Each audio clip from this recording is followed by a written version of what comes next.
Selamat siang semuanya. Nama saya Jonathan Ferdiansyah Alexander dari Universitas Pendidikan Indonesia, jurusan Pendidikan Bahasa Inggris dan angkatan 2019. Kali ini saya akan jelaskan sedikit PowerPoint tentang mata kuliah pengelolaan pendidikan yang berjudul Supervisi Pendidikan. Yang pertama ada pendahuluan. Kegiatan supervisi selalu dilakukan di setiap lembaga atau organisasi. Hal ini bertujuan untuk menciptakan kondisi kerja dan membentuk perilaku anggota organisasi sesuai norma dan budaya organisasi, dan juga sesuai kepentingan dan maksud tujuan organisasi. Efektivitas supervisi selalu berkaitan dengan peningkatan disiplin, kesungguhan, semangat, dan kecakapan pegawai dalam bekerja. Dalam sekolah, yang menjadi perhatian utama supervisi adalah masalah mutu pengajaran dan juga upaya perbaikan. Istilah supervisi pendidikan ini mengacu pada misi utama organisasi pendidikan, yaitu kegiatan untuk memperbaiki dan meningkatkan mutu akademik. Maka, supervisi pendidikan adalah kegiatan yang berurusan dengan perbaikan dan peningkatan proses dan hasil pembelajaran. Berikutnya ada konsep dasar. Pengawasan di lingkungan sistem persekolahan selama ini lebih menekankan pada segi fisik, seperti pengelolaan dana, pegawai, bangunan, alat, dan fasilitas fisik lainnya. Padahal masih ada beberapa sasaran yang amat penting yang masih kurang mendapat perhatian, seperti pengawasan terhadap penyelenggaraan proses pembelajaran, lalu kurangnya perhatian terhadap masalah ini merupakan kendala bagi upaya peningkatan mutu pendidikan dan pengajaran. Para tenaga pendidikan hendaknya memahami bahwa sekolah merupakan tempat yang disediakan khusus bagi layanan pembelajaran. Kualitas proses pembelajaran serta didik merupakan acuan bagi pengembangan sekolah yang bermutu. Perawatan penampilan fisik sekolah dan penilaian pekerjaan guru juga harus menjadi penilaian suatu sekolah, seperti catatan dan laporan ketatusahaan guru atau bukti fisik. Apakah dokumen catatan dan laporan administratif itu dapat dipercaya atau tidak untuk memperoleh gambaran kualitas proses pembelajaran. Namun, kualitas proses pembelajaran yang didapatkan para peserta didik juga harus menjadi hal yang lebih penting. Maka ada beberapa hal yang menjadi fokus utama supervisi pendidikan. Satu, ada konsep supervisi pendidikan. Hal ini dipandang sebagai kegiatan untuk memperbaiki dan meningkatkan mutu proses dan hasil pembelajaran, karena mutu pembelajaran merupakan refleksi dari kemampuan profesi guru. Fungsi supervisi pendidikan adalah meningkatkan kemampuan profesional guru dalam mengajar yang lebih baik. Sementara efektivitas supervisi pendidikan ditunjukkan pada peningkatan hasil belajar peserta didik. Yang kedua ada sasaran supervisi pendidikan. Proses pembelajaran peserta didik untuk meningkatkan mutu proses dan hasil pembelajaran. Maka supervisi pendidikan menaruh perhatian utama pada upaya-upaya pemberian kesempatan pada guru-guru untuk berkembang dalam melaksanakan tugas, memperbaiki, dan meningkatkan proses serta hasil pembelajaran.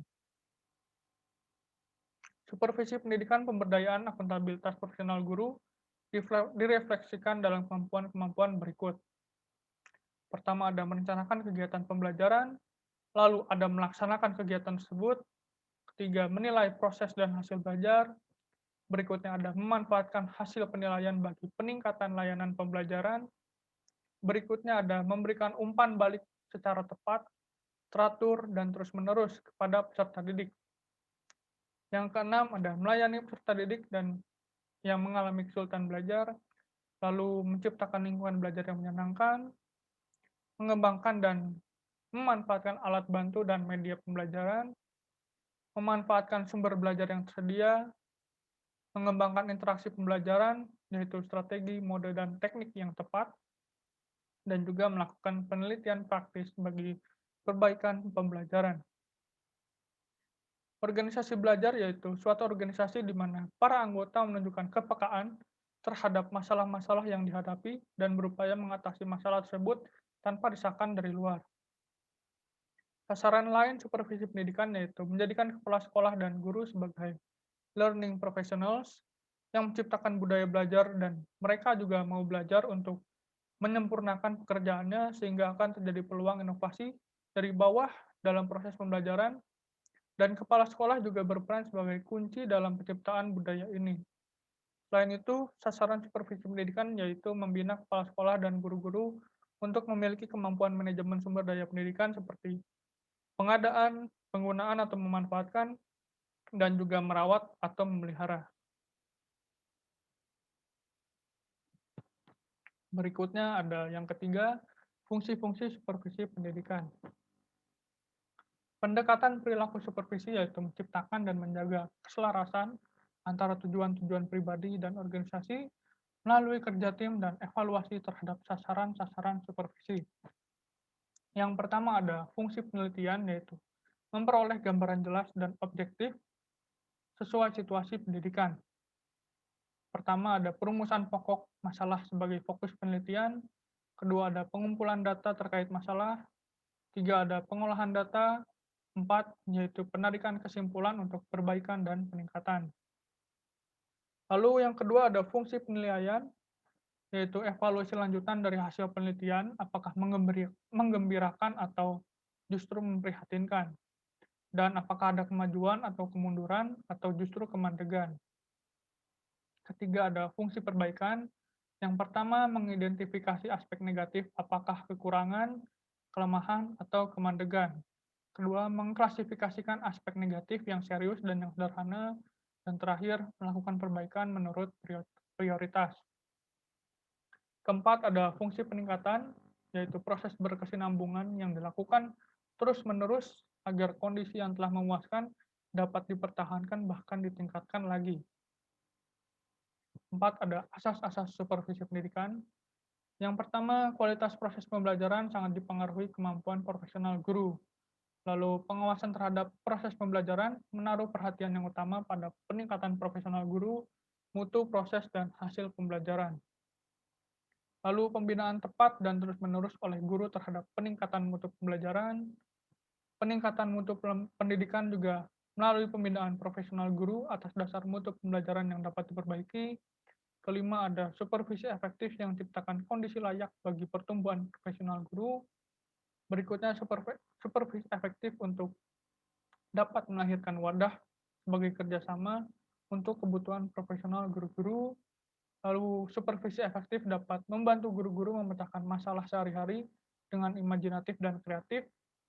Dan yang terakhir, supervisi efektif dapat membangun kondisi yang memungkinkan guru-guru melaksanakan pekerjaan secara profesional.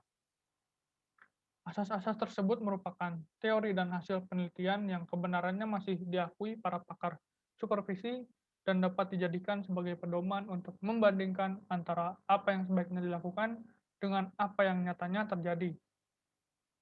Agar sikap dan tindakan pengawas sesuai dengan nilai dan tujuan supervisi, dalam proses interaksinya, kita perlu memperhatikan pedoman berikut.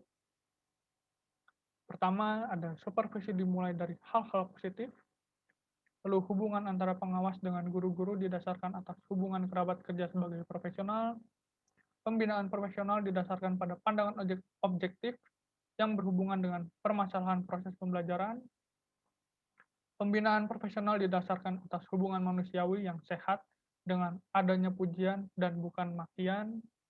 Kelima, pembinaan profesional mendorong pengembangan potensi, inisiatif, dan kreativitas guru-guru. Berikutnya, pembinaan profesional harus dilakukan dan dilaksanakan terus-menerus dan berkesinambungan. Lalu, pembinaan profesional dilakukan sesuai kebutuhan masing-masing guru, sesuai prinsip individualitas dan pengaruh lingkungan. Lalu yang terakhir, pembinaan profesional dilaksanakan atas dasar rasa kekeluargaan, kebersamaan, keterbukaan, dan juga keteladanan. Lalu kelima ada peranan pengawas. Pertama sebagai peneliti, mereka dituntut mengenal dan memahami masalah-masalah pengajaran. Kedua yaitu konsultan atau penasehat, yaitu membantu guru untuk melakukan cara yang lebih baik dalam mengolah proses pembelajaran. Tiga, fasilitator, mereka harus mengusahakan agar sumber profesional mudah diperoleh oleh guru-guru. Keempat, ada motivator, yaitu membangkitkan dan memelihara kegairahan kerja guru untuk mencapai prestasi kerja yang lebih baik. Lalu terakhir ada pelopor pembaharuan, yaitu mereka harus memiliki prakarsa perbaikan dan meminta guru melakukan hal-hal serupa agar tidak jenuh dalam bekerja. Yang keenam ada perilaku pengawas. Pertama yaitu memperhatikan, lalu mengerti atau memahami. Ketiga, membantu dan membimbing. Keempat, yaitu memupuk evaluasi diri bagi perbaikan dan pengembangan. Berikutnya ada memupuk kepercayaan diri. Dan terakhir, memupuk dan mendorong pengembangan inisiatif dan kreativitas. Ketujuh, teknik-teknik supervisi pendidikan. Yang pertama ada kunjungan kelas, dilaksanakan pengawas untuk mengetahui apakah pelaksanaan proses pembelajaran dapat berlangsung atau tidak, dan kepala sekolah serta pengawas juga dapat menemukan kelebihan atau kekurangan guru dalam melaksanakan proses belajar mengajar guna pengembangan dan pembinaan lebih lanjut, mengidentifikasi keadaan yang dihadapi dalam melaksanakan suatu gagasan pembaruan pengajaran, mengetahui keperluan masing-masing guru dalam proses pembelajaran, memperoleh data yang tepat untuk menyusun program pembinaan profesional secara terperinci, dan kelima, menumbuhkan kepercayaan diri pada guru untuk berbuat lebih baik. Tujuan kunjungan kelas harus memenuhi kriteria sebagai berikut. Memiliki tujuan tertentu dan jelas yang dipahami pengawas maupun guru, mengungkapkan aspek-aspek yang dapat memperbaiki dan meningkatkan kemampuan guru, memakai lembar observasi untuk menjelaskan data secara objektif, adanya interaksi antara pihak pembina dengan pihak yang dibina sehingga ada sikap saling pengertian, kunjungan kelas tidak mengganggu proses pembelajaran, dan pelaksanaan diikuti dengan program tindak lanjut. Kedua, ada pertemuan pribadi, yaitu pertemuan dialog antara pengawas dan guru mengenai usaha-usaha untuk meningkatkan kemampuan profesional guru dan juga bersifat informal. Hal ini berlangsung dalam waktu singkat atau agak lama yang dapat diadakan sebelum atau sesudah kunjungan kelas. Pertemuan pribadi dianggap kondusif untuk menggali bersama masalah yang dihadapi dan menemukan cara mengatasinya. Ketiga, ada rapat guru, merupakan pertemuan antara semua guru dan kepala sekolah yang dipimpin oleh kepala sekolah atau seorang guru yang ditunjuk untuk membicarakan berbagai hal menyangkut penyelenggaraan pendidikan, terutama proses pembelajaran. Rapat Dewan Guru merupakan sarana komunikasi langsung antara pengawas dan semua guru, serta sesama guru yang menjadi keharusan dalam pembinaan profesional. Rapat guru dimaksudkan untuk mengidentifikasi masalah-masalah yang dirasakan guru, membahasnya, dan mencari ide untuk pemecahannya dengan cara aktif, saling bertukar pengalaman, dan saling belajar. Keempat, ada kunjungan antar kelas, yang digolongkan sebagai teknik pembinaan profesional, karena setiap guru akan memperoleh pengalaman baru tentang proses pembelajaran. Hal ini akan lebih efektif jika disertai dengan kesempatan berdialog tentang hal-hal menarik antara guru kelas yang berkunjung dengan yang dikunjungi. Kelima, ada kunjungan sekolah. Pertama, ada kunjungan dengan pemberitahuan, dengan maksud kunjungan untuk mengetahui keberhasilan dan kesukaran yang dialami guru dalam mengajar, sehingga pengawas dapat menilai usaha maksimal yang guru lakukan. Kedua, yaitu kunjungan tanpa pemberitahuan, dan bermaksud mengamati keadaan sekolah yang sebenarnya. Pengawas dapat menilai sikap dan kemampuan guru sebagaimana adanya, dan juga kunjungan sekolah akan berarti bagi peningkatan proses belajar apabila disertai kunjungan kelas. Ketiga, ada kunjungan atas undangan guru atau kepala sekolah. Hal ini dilakukan jika ada masalah-masalah khusus yang belum terpecahkan atau jika ada keberhasilan yang tercapai yang ingin diperlihatkan. Kunjungan ini cukup baik untuk dilakukan karena adanya hubungan baik dan kepercayaan dari guru dan kepala sekolah terhadap pengawas.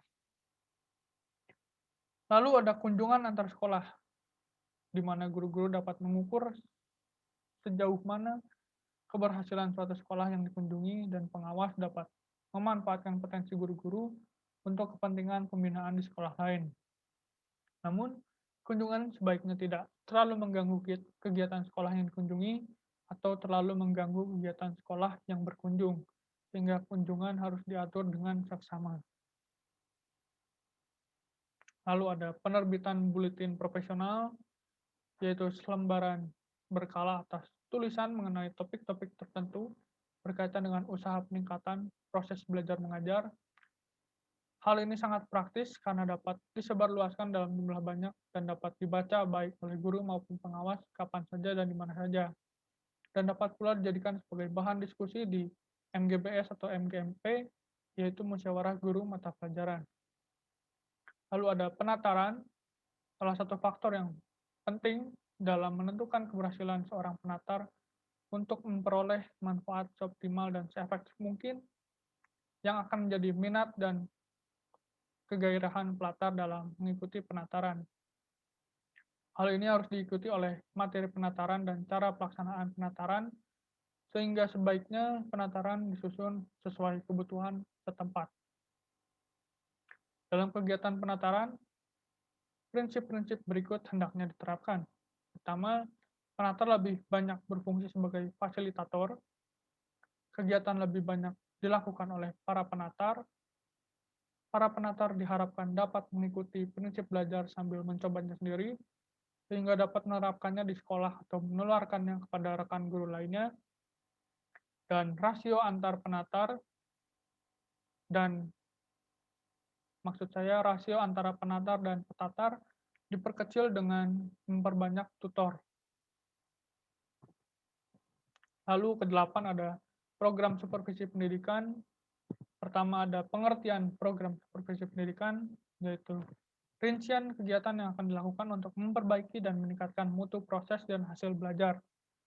Kegiatan ini menggambarkan hal apa yang akan dilakukan, bagaimana melakukannya, fasilitas yang diperlukan, kapan dilakukannya, dan juga cara untuk mengetahui berhasil tidaknya usaha yang dilakukan itu. Kedua, ada fungsi program supervisi pendidikan, yaitu sebagai pedoman dalam melakukan kegiatan dan alat untuk mengukur keberhasilan pembinaan profesional, sehingga guru dan pengawas dapat mengetahui masalah proses belajar mengajar apa saja yang dihadapi, cara-cara apa saja yang akan dilakukan untuk mengatasinya, dan juga perubahan positif apa saja yang telah terjadi dari waktu ke waktu.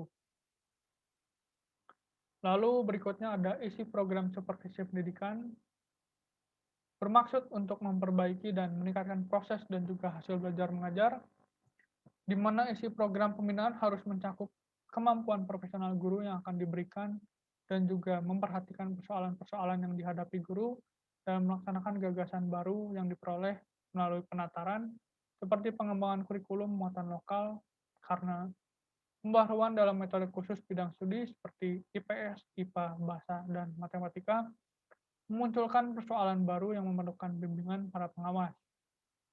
Selain itu, para pengawas hendaknya peka terhadap kebutuhan guru untuk memenuhi angka kredit bagi kenaikan jabatan fungsional, sehingga mereka dapat terdorong dan dibimbing untuk melakukan kegiatan-kegiatan relevan tanpa harus mengganggu efektivitas kegiatan pembelajaran sebagai tugas pokok. Lalu ada berikutnya yaitu cara menyusun program. Pertama, mengidentifikasi masalah-masalah proses pembelajaran yang dihadapi guru sehari-hari di sekolah atau di wilayah pembinaan dengan melakukan observasi kelas, rapat sekolah, atau pertemuan pribadi antar guru, lalu menganalisis masalah untuk memahami esensi masalah dan faktor penyebabnya, sehingga dapat menemukan masalah mana yang merupakan kasus perorangan guru atau masalah yang dihadapi kebanyakan guru. Ketiga yaitu merumuskan cara-cara pemecahan masalah dengan mempertimbangkan faktor peluang yang dimiliki dengan yang dilakukan melalui dialog profesional, rapat sekolah, dan pertemuan guru. Keempat yaitu implementasi pemecahan masalah. Apakah guru-guru mempraktikkan gagasan yang telah dipahaminya di kelas? Karena hal ini sangat penting, maka para pengawas harus berperan sebagai fasilitator dan konsultan yang memberi dorongan, bimbingan, dan nasihat kepada para guru. Kelima, evaluasi dan tindak lanjut dengan mengumpulkan informasi untuk perbaikan pengajaran lebih lanjut melalui observasi kelas, pertemuan pribadi, dan rapat sekolah. Bahan-bahan yang diperoleh dari rapat dan pertemuan dapat menjadi masukan penyusunan program dan juga kegiatan pembinaan tindak lanjut. Lalu keenam, model pengembangan program pembinaan, apakah akan menggunakan model dinamis atau model matrik program supervisi pendidikan. Lalu yang kesembilan, penilaian program supervisi. Kita dapat mengukur sampai di mana tujuan sudah atau belum tercapai dan berapa banyak kemajuan atau peningkatan yang tercapai pada setiap usaha. Yang dinilai bukan hanya hasil atau produknya, tetapi juga prosedurnya.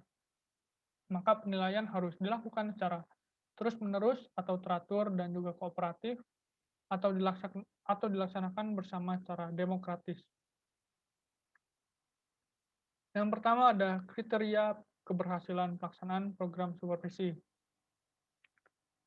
Yang pertama ada inisiatif dan kreativitas guru-guru berkembang, lalu semangat kerja guru-guru tinggi, para pengawas berperan sebagai konsultan dan fasilitator, hubungan antara pengawas dan guru bersifat rekan sejawat dengan tradisi dialog profesional, suasana kekeluargaan, kebersamaan, keterbukaan, dan keteladanan dipraktekkan dalam kehidupan sehari-hari di sekolah serta menjiwai setiap kegiatan supervisi. Lalu ada kunjungan kelas, pertemuan pribadi dan rapat staf dilaksanakan secara teratur. Lalu pertemuan-pertemuan dilaksanakan secara teratur sebagai kebutuhan dan bukan sekedar kegiatan formalitas untuk memenuhi perintah atasan. Lalu berikutnya ada pihak yang menilai.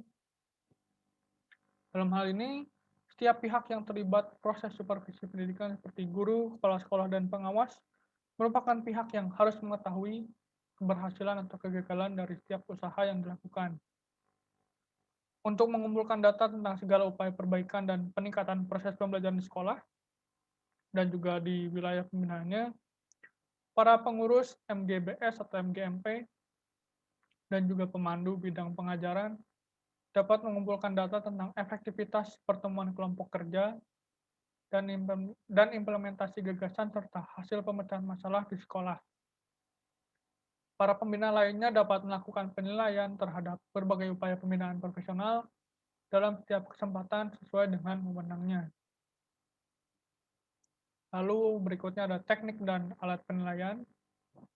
Pertama ada observasi. Hal ini paling mudah dilakukan kapan saja dan di mana saja, berupa kunjungan kelas, rapat guru, atau pertemuan kelompok kerja. Kedua ada wawancara, dengan mendapatkan informasi tentang refleksi pemahaman dan pengalaman guru dalam mengajar mengenai keberhasilan yang dicapai dan faktor pendukungnya. Ketiga yaitu angket, berisi daftar pertanyaan yang memerlukan jawaban objektif dari pengisi. Dapat berupa angket terbuka, tertutup, atau kombinasi dari keduanya. Keempat adalah skala penilaian, yaitu daftar pertanyaan yang menggambarkan suatu keadaan, maka responden tinggal membubuhkan tanda checklist atau cek pada tingkat skala yang cocok. Lalu kelima ada laporan, yang berisi hasil belajar siswa, laporan dari serap, dan hasil evaluasi belajar lainnya. Digunakan pengawas untuk mengetahui mata pelajaran apa saja yang hasilnya masih kurang. Lalu berikutnya ada pemanfaatan hasil penelitian dan tindak lanjut. Hal ini bertitik tolak dari hal-hal positif dan kelemahan yang ditemukan dalam proses pembelajaran di kelas, di mana pengawas dapat menyusun langkah-langkah kebijaksanaan, lalu selanjutnya hal-hal positif perlu disampaikan kepada guru agar bisa dikembangkan lebih lanjut. Sementara kelemahan didiskusikan bersama guru untuk mencari jawaban keluarnya. Untuk menghimpun hasil-hasil pembinaan yang telah dicapai, sebaiknya dibuatkan suatu sistem pendataan sebagai sumber informasi bagi berbagai program pengajaran di sekolah, yaitu dapat berupa bentuk kumpulan file yang mencakup masalah sejenis atau serupa.